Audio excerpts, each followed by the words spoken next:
Guys, mag-repair na naman tayo. Meron tayo ditong jogging pants.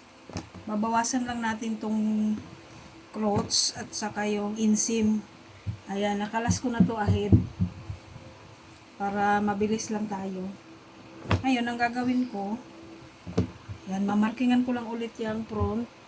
Yan, bawasan lang natin yung front ng mga half inch. Then, ulitin natin yung curve. Yan, may kurba dyan.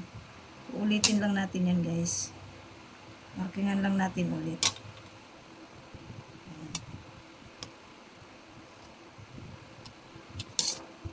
Ayan. Sa back naman, ganun din.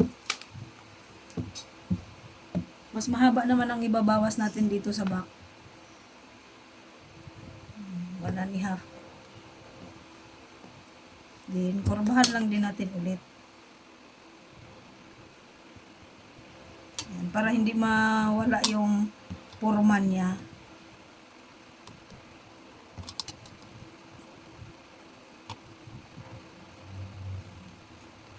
Ayan, ganyan lang guys. Dito naman sa inseam guys, magbabawas din tayo. Ayan, kung hanggang saan yung dulo niyang front seam natin at saka sa back seam. Hanggang doon din yung dulo ng inseam natin. Ayan, markingan lang din natin.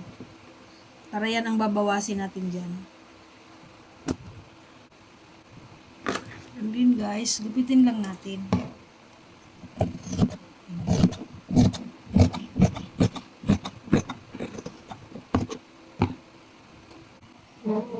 Tapos i-overlock na natin guys. Ayan guys.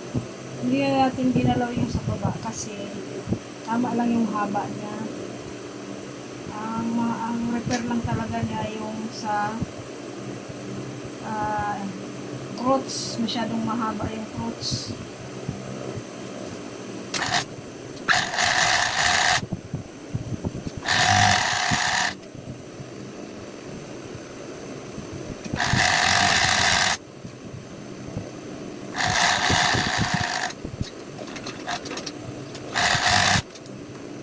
Cross lang natin din sa back.